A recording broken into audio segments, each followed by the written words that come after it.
उनकी जो friction create हो जाता था, लड़ाइयाँ शुरू हो जाती थी। सो ट्रीटी ऑफ वर्सेल्स एक बहुत ही ज़्यादा प्रॉब्लमैटिक ट्रीटी थी। ये जो संधि हुई थी प्रथम विश्व युद्ध के बाद, ट्रीटी ऑफ वर्सेल्स प्रथम विश्व युद्ध के बाद होने वाली संधि है, जिसके बाद शांति करार की गई थी कि अब जो है ये जो युद्ध है ये समाप्त होता है और कैसे इस युद्ध के बाद क्या-क्या स्थिति रहेगी। सो दिस अगेन बिकॉज इसमें इतनी हार्श कंडीशन थी, सारा जो ब्लेम है वो जर्मनी के सर कर दिया गया था, इटली को कुछ प्राप्त नहीं हुआ था। ये भी फासीवाद के डेवलपमेंट में एक इम्पोर्टेंट रीजन रहा। फियर ऑफ कम्युनिज्म, जो साम्यवाद है उसका भय, कि जो साम्यवाद है हमारे पड़ोसी देश जो है रूस में संयुक्त राष्ट्र बन गया है अब, सोवियत संघ बन गया है अब रूस। तो इस तरीके की क्रांति जो है हमारे यहाँ भी ना हो जाए, तो जो पूंजीवादी जो लोग थे इन सभी देशों के, जर्मनी के, इटली के, स्पेन के, ब्रिटेन के, इनको साम्यवाद से बहुत ज्यादा भय था। और ये भय जो है हमें याद रखने की जरूरत है, क्योंकि यही fear of communism is going to keep Britain and Russia away for quite some time। जब द्वितीय विश्व युद्ध की शुरुआत होगी या जब हिटलर जो है वो बहुत ही ज्यादा आक्रामक तरीके से जो एक के बाद एक जो जो टेरिटरी ट्रीटी ऑफ वर्सेल्स के बाद उनसे छीन ली गई थी, उनसे अलग कर दी, जब हिटलर एक एक करके उन सभी को वापस करेगा, तो ब्रिटेन जो है इस वॉर की शुरुआत नहीं करेगा सोचते हुए कि कैसे हिटलर जो है अपनी ही टेरिटरी को वापस दे रहा है। और क्योंकि हिटलर की और सोवियत संघ की आपस में ट्रीटी थी, तो उस वजह से भी Britain did not want to wage war. But there was this fear of communism in most of the European countries because the conditions were perfect for communism to rise. जो कंडीशंस थी कि इतनी ज्यादा आर्थिक स्थिति खराब है और जो श्रमिक है वो धीरे धीरे अपने आप को, जैसे आर्थिक मंदी वाला जो हमने अभी से पहले टॉपिक किया था, उसका दूसरा लेक्चर है, आप लोगों को सुनने को मिलेगा वो भी। उसमें बात की गई थी कि किस तरीके से बेरोजगारी जो है वो बहुत ही ज्यादा बढ़ गई थी यूरोप के सभी देशों में। और अगर इतनी ज्यादा कंडीशन खराब हो जाए, सामाजिक कंडीशन जो है, सामाजिक स्थिति, आर्थिक स्थिति खराब हो जाए, तो एक भय रहता है कि अगर मजदूर एकदम भूखा हो गया और एकदम उसके पास कोई तरीका नहीं है, तो कहीं वो क्रांति भी ना कर दे, क्योंकि पड़ोसी देश में हो रही थी, इसीलिए there was this fear. And not just that it was happening in Russia, it happened in Russia in 1917, but also the fact कि इन सभी देशों में छोटे छोटे ग्रुप से, कम्युनिस्ट ग्रुप से, सोशलिस्ट ग्रुप से, जो उन देशों में साम्यवाद को लाने की तैयारी कर रहे थे, और बहुत छोटे छोटे जो उन्होंने जो ट्रेड यूनियंस थी उनसे भय था सरकारों को कि ये जो ट्रेड यूनियंस हैं, ये जो संघ है, मजदूरों की जो संघें हैं, कहीं ये इकट्ठी होकर एक रेवोल्यूशन यहाँ पे भी ना कर दे। तो इसी तरीके से ये जो यूरोप के जो देश थे, इनको इनमें रहने वाले लोगों को लग रहा था कि फासिज्म जो है, फासीवाद जो है, वो कम से कम इस साम्यवाद से तो बेहतर ही उपाय है। अगर इस सभी कंडीशंस का, इन सभी कंडीशंस का जो स्थिति हमारे यहाँ पर आज हमारे देश में है, अगर इसका उत्तर फांसी हो जाए, हम लोग फांसीवाद को चुन लें। अब इसके साथ साथ जो एक और इम्पोर्टेंट रीजन है वो है डेमोक्रेसी जो थी वो वीक थी, वो बहुत ज्यादा वीक थी। जो लोकतंत्र थे, जो संसदीय लोकतंत्र थे, चाहे वो जर्मनी की बात हो, चाहे वो इटली की बात हो, चाहे और अन्य देशों की बात हो, जहां पर भी प्रथम विश्व युद्ध के दौरान या उसके उपरांत जो लोकतंत्र की स्थापना की गई थी, वो लोकतंत्र जो है कि उनमें क्योंकि एक बहुत ज्यादा स्ट्रॉन्ग अथॉरिटी नहीं थी, एक स्ट्रॉन्ग लीडरशिप नहीं थी, वो उस समय की जो सामाजिक जो दिक्कतें थी, जो परेशानियां थी, उनको सुलझाने में, उनको समाप्त करने में सक्षम नहीं हो पा रहे थे। और इसका जो सारा जो ब्लेम था इन इकोनॉमिक कंडीशंस का, कि कैसे ये जो लोकतंत्र है उससे इस आर्थिक अराजकता जो फैली हुई है, ये जो क्योस फैला हुआ है, इसका जो जवाब है ये लोकतंत्र नहीं दे सकता। इसका जो जवाब है वो एक पावरफुल लीडर दे सकता है,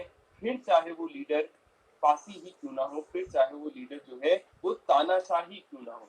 So people were willing to accept fascism because they did not want communism. वो तैयार थे फांसीवाद के लिए क्योंकि उनको साम्यवाद नहीं चाहिए था, और वो ये भी देख पा रहे थे कि कैसे जो लोकतंत्र है उनकी परेशानियों को नहीं सुलझा पा रहा है, उन्हें रोजगार नहीं दे पा रहा है, उन्हें इन सभी जो परेशानियां हैं इनसे मुक्त नहीं करा पा रहा है. तो अगर फांसीवाद इस चीज का वादा करता है कि हमें नौकरियां मिलेंगी, हमारे आर्थिक तरक्की होगी, हमारे देश की आर्थिक तरक्की होगी, तो क्यों नहीं. So conditions were right, both Germany and in Italy, mostly, other nations also, there were fascist governments which came up in other nations also, but specifically talking about Hitler's Germany and Mussolini's Italy, both were, came to power because of popular demand.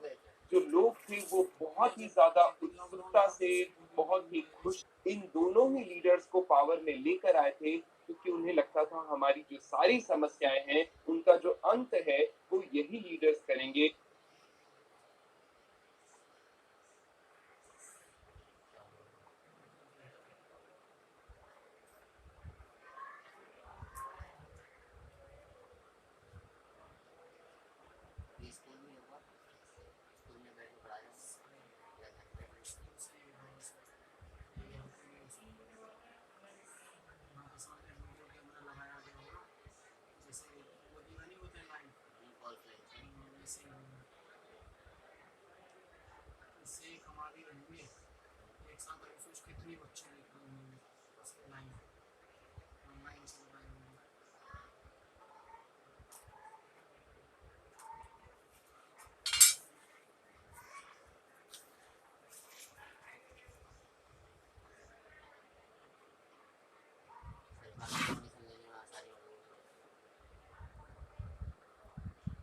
इसका व्यापारिक रूप से एक example लेना चाहें कि अगर मैं किसी एक व्यापारी से कहूं मैं तुमसे सामान खरीदूंगा, तो और जो 4 व्यापारी हैं वो मुझे अपना सामान बेच लेंगे, उनका इंटरेस्ट खत्म हो जाएगा. पर अगर मैं एक से भाव पूछूं, दूसरे से भाव पूछूं, तीसरे से भाव पूछूं, तो सभी को लगता रहेगा कि ये हमारे इसमें इंटरेस्टेड है. सो सिमिलरली, बिकॉज फांसीवाद जो था वो किसी भी एक आइडियोलॉजी को, एक वर्ग को कमिट नहीं कर रहा था खुद को कि हाँ हम पूंजीपतियों के साथ हैं या हम श्रमिकों के साथ हैं, तो या हम जो सैनिक अभी अभी युद्ध से वापस आए हैं हम तो उनकी पार्टी हैं, हमें उनका सपोर्ट चाहिए. किसी एक वर्ग की बात नहीं कर रहा था, इसलिए वो सभी वर्गों से जो है वो वफादारी जो है वो सपोर्ट जो है वो ले पा रहा था. ये फर्स्ट वर्ल्ड वॉर की हमने बात कर ली है कि कैसे उसके अंदर कुछ गेन नहीं हुआ था इटली को. तो जो इटालियन थे वो बहुत ज्यादा नाखुश थे, वहां पर बड़ी बेरोजगारी के लिए जो वहां की लोकतांत्रिक जो सरकारें चल रही थी जो एकदम बेबस सी नजर आती थी, जो भी परेशानियां थी उनके सामने एकदम बेबस नजर आती थी, उन सरकारों से वो जो लोग थे वहां के रहने वाले वो बिल्कुल ही परेशान हो चुके थे.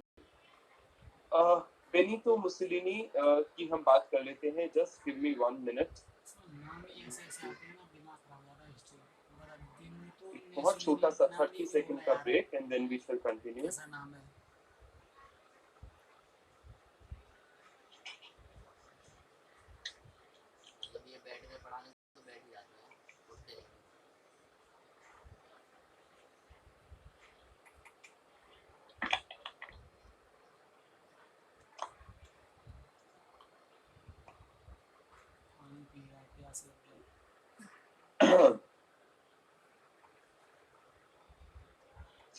तो हम इटली के जो लीडर थे बेनितो मुसोलिनी उनकी बात कर रहे थे. वो एक न्यूज़पेपर एडिटर थे, एक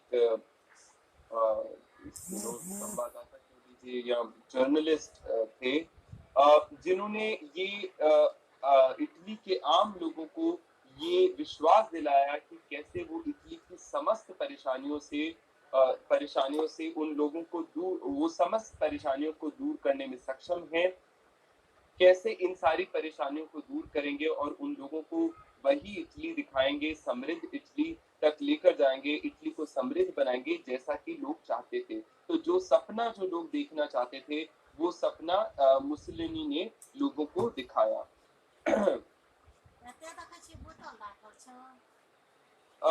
उन्होंने इटली की फासिस्ट पार्टी जो है उसकी स्थापना 1919 में जिस वर्ष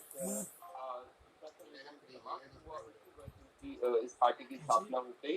पर ये जो पार्टी है ये बहुत शुरुआत में बहुत ज्यादा पॉपुलर नहीं थी। कि ऐसा नहीं था कि जब पार्टी की स्थापना हुई तभी ये बहुत ही ज्यादा लोकप्रिय पार्टी बन गई, ऐसा नहीं था। 1922 में 30,000 जो फासिस्ट हैं इन्होंने धीरे धीरे जो मुसोलिनी है वो अपनी पावर को बढ़ाते हुए वो कैसे बहुत कम सीट्स मिलती हैं इनको घर में पहले से इटली के पार्लियामेंट में, वहाँ के लोकतंत्र में बहुत कम सीट्स मिलती हैं, उसके बावजूद वो बहुत एक फेमस अपना मूवमेंट निकालते हैं, द मार्च टू रोम, जिसमें वो कहते हैं कि अब हम रोम की तरफ बढ़ेंगे। और रोम इटली में है, वहां पर जो किंग थे, किंग इमैनुअल थर्ड, वो रोम से इटली को चला रहे थे।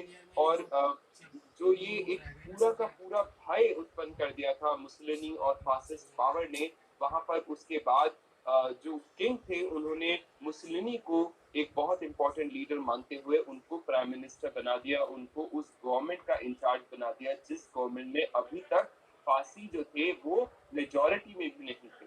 So till now the fascists were not even in majority of the parties which were there in the government, but still because Mussolini became extremely popular, he became popular and powerful, उनको वहाँ के जो राजा थे Italy के, Emmanuel third, उन्होंने वहाँ का Deutsche उनको करार दे दिया कि ये जो है यहाँ के लीडर हैं और वो यहाँ पर बहुत ही ज्यादा जो भी चेंजेस वो लेकर आना चाहते हैं, चाहे वो अर्थव्यवस्था में हो, चाहे वो यहाँ की कानून व्यवस्था में हो, यहाँ की राजनीतिक व्यवस्था में हो, वो ये कर सकते हैं। तो जब इस तरीके की निरंकुश जो पावर है वो किसी को भी मिल जाती है तो वो क्या करेंगे, वो पावर में आएंगे, जैसे ही पावर में आएंगे अपने खिलाफ जितनी बाकी सारी पार्टीज चल रही है, पॉलिटिकल पार्टीज, सबको धीरे धीरे करके बैन कर देंगे। कि जो भी ऑपोजिट पार्टीज हैं,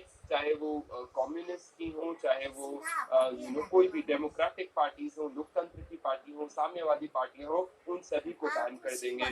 मेजर इंपॉर्टेंट लीडर्स को जेल में भेज देंगे। अपना बहुत ज्यादा प्रचार, सबसे पहले मुसोलिनी की बात बहुत ज्यादा ध्यान में रखने वाली है, he was the first leader to use modern broadcasting mechanisms like radio etc to give public speeches, लोगों में अपनी लोकप्रियता को बरकरार रखने के लिए। और ये चीज हिटलर ने भी बहुत ज्यादा की, जब एक समय पर हर तरफ जो है वो नाजीवाद भी देखने को सुनने को मिलता था। और हिटलर का तो यहाँ तक कहना था कि एक झूठ को उतनी बार बोलते रहिए जब तक लोग उसको सच ना मानने लगे। सो absolute propaganda by both these leaders, दोनों ने एकदम बहुत सिमिलर जो पॉलिसीज रही दोनों की बहुत सेम रही कि जो ब्रॉडकास्टिंग के जो मैकेनिज्म्स हैं, न्यूज़पेपर्स हुए, रेडियो हुए, उनका बहुत ज्यादा इस्तेमाल अपने आप को पॉपुलर बनाने के लिए, लोगों तक अपनी सरकार की बात पहुंचाने के लिए और लोगों में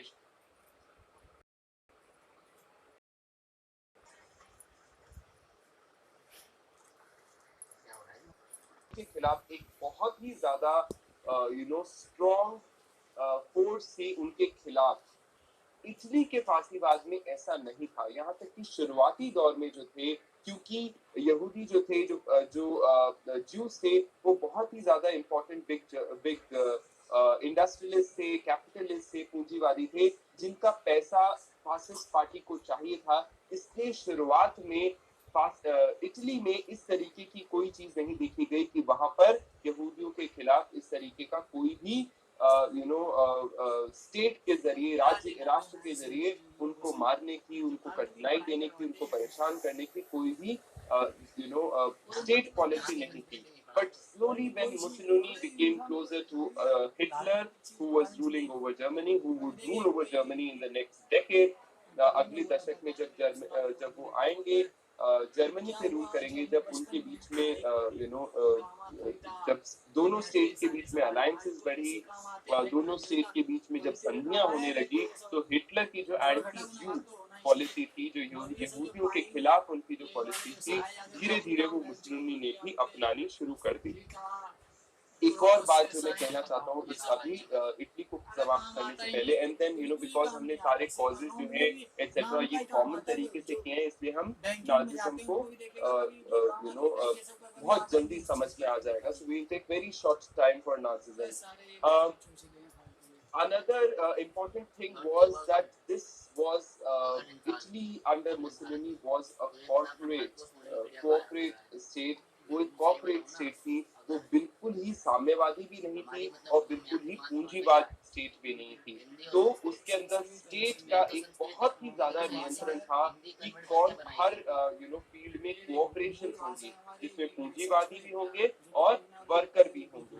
इन दोनों के बीच में जो है कोऑपरेशन होगी, ताकि ना पूंजीवाद बहुत ज्यादा आगे बढ़ सके और खासकर साम्यवाद जो है वो बहुत ज्यादा आगे ना बढ़ सके. पर ये जो कॉर्पोरेट स्टेट्स हैं, मिनिस्ट्री ऑफ कोऑपरेशन भी इन्होंने एस्टैब्लिश करी. मिनिस्ट्री ऑफ कोऑपरेशन मुसोलिनी ने अपनी सरकार में एस्टैब्लिश करी थी. शुरुआत में 8 जो फील्ड है उसमें शुरुआत की कि मेडिसिन का हुआ, या इंटेलेक्चुअल प्रॉपर्टी का हुआ, या इंटेलेक्चुअल कामों का हुआ, या जो हार्ड इंडस्ट्रीज हैं उनका हुआ. तो अलग अलग काम आइडेंटिफाई किए, अलग अलग जो उद्योग के क्षेत्र हैं वो आइडेंटिफाई किए, और वहां पर कोऑपरेशन बनाने की बात की कि कैसे पूंजीवादियों के बीच में और वर्कर्स के बीच में कोऑपरेशन होंगे, और ये सब मिनिस्ट्री के स्टेट के कंट्रोल में चलेगा. तो स्टेट का कंट्रोल किसमें होता है? साम्यवाद में होता है. तो यहाँ पर ये भी है. और बड़ी इंडस्ट्रीज को खत्म नहीं करें, ये नहीं करें हम खुद उद्योग चलाएंगे, तो साम्यवादी नहीं भी हैं. तो दोनों के बीच का रास्ता इन्होंने निकाला. But ultimately the system did not work, because agriculture जो था, कृषि जो थी, उसमें कोई उसकी तरफ ध्यान नहीं दिया गया. उसकी जो उत्पादन था कृषि का वो बहुत ज्यादा घट रहा था. So economically, fascist Italy was not developing much. Apart from this, जो ये cooperations के को जो हेड करते थे, जो मैनेजर्स होते थे, जो लीडर्स होते थे, ये बहुत ज्यादा बारी जो थे, ये they were selected by the fascist leaders. तो ये ऐसा नहीं कि श्रमिक अपने आप में अपनी पसंद से यहाँ के इनके लीडर्स को चुन रहे थे अपनी इनकॉर्पोरेशन के, बट इनको जो ये फासिस्ट पावर थी, फासिस्ट पार्टी थी, वही जो थी वो ये मेंबर्स को चुनती थी. Okay, now quickly we move on to Hitler and Germany. Hitler जो थे, he was okay. To talk about Hitler, he was very interested in painting. He was very much interested in painting, right from an early age. वो world war 1 जो था उसमें उन्होंने लड़ाई लड़ी थी, और वहाँ पर वो जो अवार्ड भी उनको उसमें वर्ल्ड वॉर 1 में लड़ने के लिए मिला था. और उन्होंने उसके बाद वहां से वापस आकर उस वर्ल्ड वॉर से वापस आकर जर्मनी में जो है वो पहले उन्होंने अपनी कोशिश की थी. वो आर्ट में बहुत इंटरेस्टेड थे. उन्होंने एक आर्ट स्कूल ज्वाइन करने की कोशिश की, पर उनको वहां से रिजेक्ट कर दिया गया. उसके बाद वो धीरे धीरे वो एक हॉस्टल में रहते थे, जहाँ पर वो अपनी जो सेविंग थी उनसे काम चला रहे थे, और जो भी थोड़ी बहुत प्रिंटिंग का काम, उन्हें पोस्ट कार्ड छापने का काम मिलता था, उससे पैसे जो भी जमा होते थे उससे अपने जीवन चला रहे थे. इसके बाद वो धीरे धीरे वहाँ पर जर्मनी में जब फासीवादी पार्टी की स्थापना हुई, नाजिज्म की स्थापना हुई, तो उसके साथ वो जुड़ गए. और वो बहुत ही ज्यादा, हिटलर जो है एक बहुत ही ज्यादा अच्छे वक्ता थे. वो बहुत अच्छे, बहुत पावरफुल ओरेटर थे. जब वो बोलते थे तो यहाँ तक था कि जो आम जो लोग थे वो रोने लग जाते थे, महिलाएं रोने लग जाती थी. इतना ज्यादा जो नेशनलिज्म है, जो राष्ट्रवाद है, राष्ट्रवाद का तर्क देकर लोगों को अपने सभी चीजों के लिए मनाना, उनको अपने सभी प्रोग्राम्स के साथ जोड़ना, और लोगों की दिलों तक अपील करना.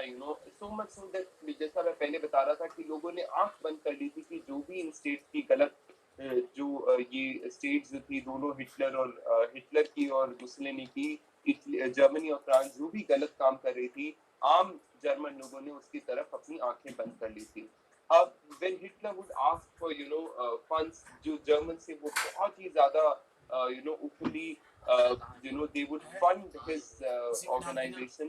And when we were discussing, जब हम आर्थिक संकट की बात कर रहे थे, हमने बात की थी कि कैसे जर्मनी एक ऐसा देश था जिसने अपनी जो बेरोजगारी है उसको 44% से कम कर कर 1% पे वो ले आए थे. और वो 44% से कम करके 1% तक कैसे लेकर आए थे? वो लेकर आए थे स्टेट के प्रोग्राम्स के जरिए. स्टेट ने बहुत ही ज्यादा हेवी इंडस्ट्रीज, जो भारत के उद्योग थे, उनकी स्थापना की.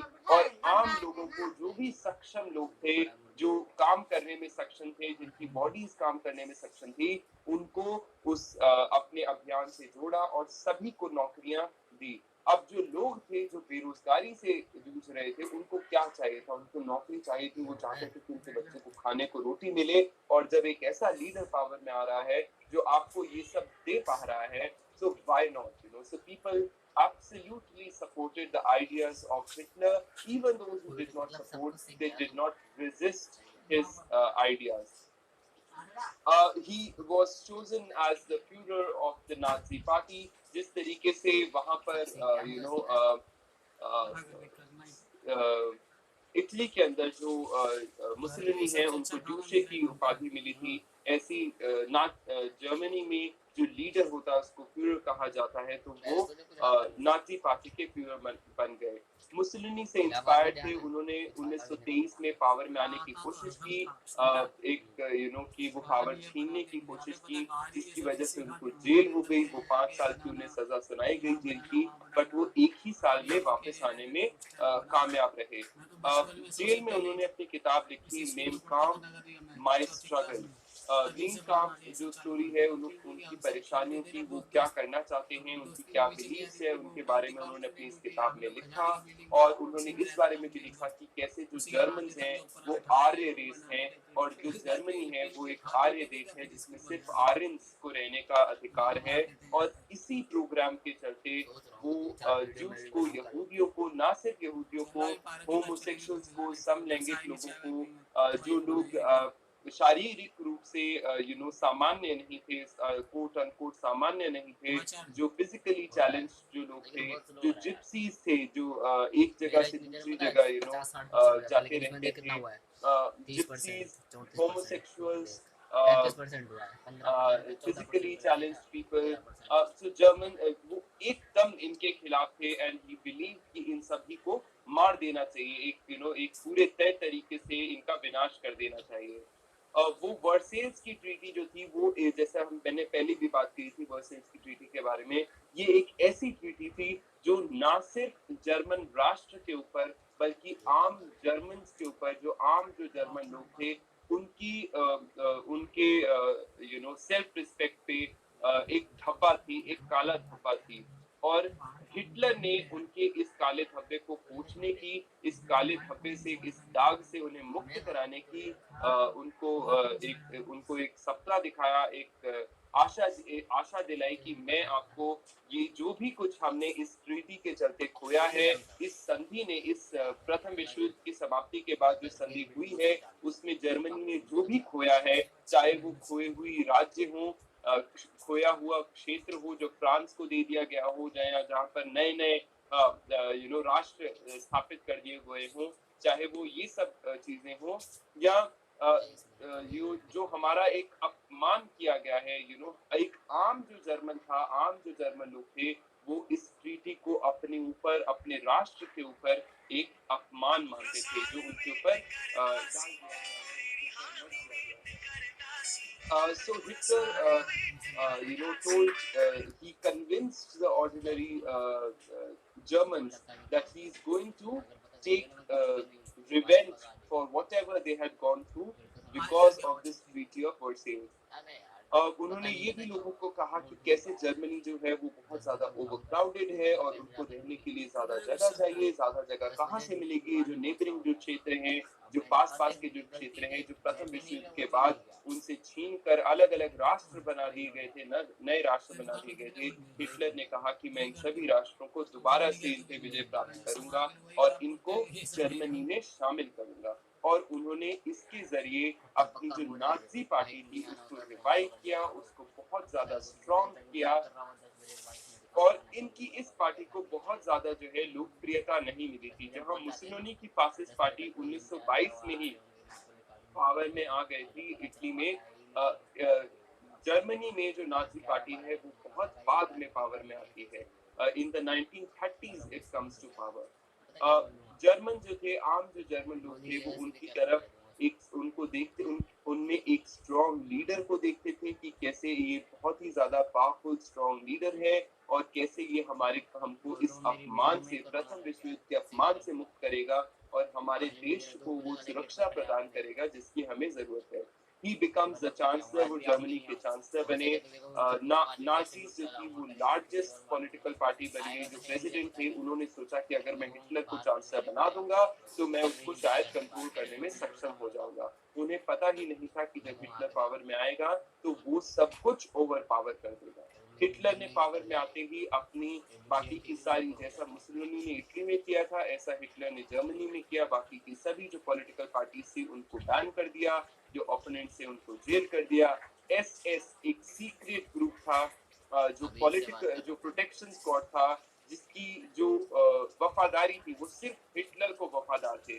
So it is like a parallel police system जो तैयार किया गया था, एक इन्वेस्टिगेशन, एक इंटेलिजेंस ऑर्गेनाइजेशन तैयार की गई थी, एसएस, जिसका नाम था, जो केवल हिटलर को ही जिसकी सारी वफादारी सिर्फ हिटलर की तरफ थी। इसके साथ साथ गेस्टापो जो है सीक्रेट पुलिस हिटलर की, उसका भी उन्होंने साथ दिया। ये दोनों जो है वो नाज़ी जो राज है जर्मनी में नाज़ीवाद को फैलाने में, उसको प्रबल बनाने में दोनों का बहुत ज़्यादा बड़ा योगदान रहेगा। इसके साथ-साथ प्रोपेगेंडा का बहुत बड़ा यूज़, प्रोपेगेंडा का यूज़ कि हमारे जो विचार हैं वो आम लोगों के विचार बन जाएँ।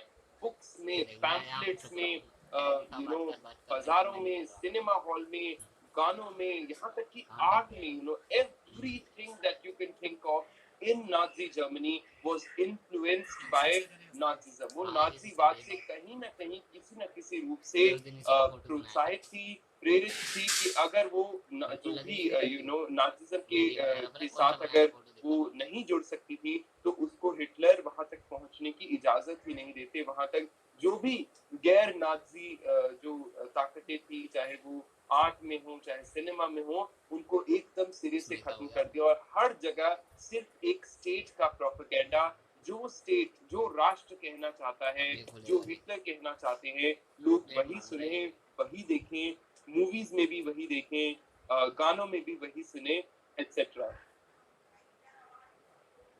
तो एक बहुत ही ज़्यादा प्रबल तरीके से प्रचार किया गया, अपनी हर किताब का, अपनी हर मूवी का, अपने हर रेडियो प्रोग्राम का बहुत ज़्यादा प्रचार किया गया और हर वर्ग की महिलाओं को, और ये चीज़ फांसी इटली में भी हुई थी, जहाँ पर महिलाओं को कोई ऐसा वर्ग नहीं था जिसको इस पावर से दूर छोड़ दिया गया हो। इन दोनों ही समाजों में महिलाओं को जो एक आदर्श जो महिला की स्थिति थी वो ये थी कि आदर्श महिला कौन है? आदर्श महिला वो है जो घर पे बैठे और अपने परिवार को संभाले, जब पति युद्ध लड़ रहा हो, जब पति फैक्ट्री में काम कर रहा हो, अपने आदर्श महिला अपने घर पे रहे, बच्चों को संभाले और उनको जो हमारी जो सरकार के जो उपलब्धियां हैं उनसे वाकिफ करवाए, और इसके साथ-साथ बच्चे पैदा करें।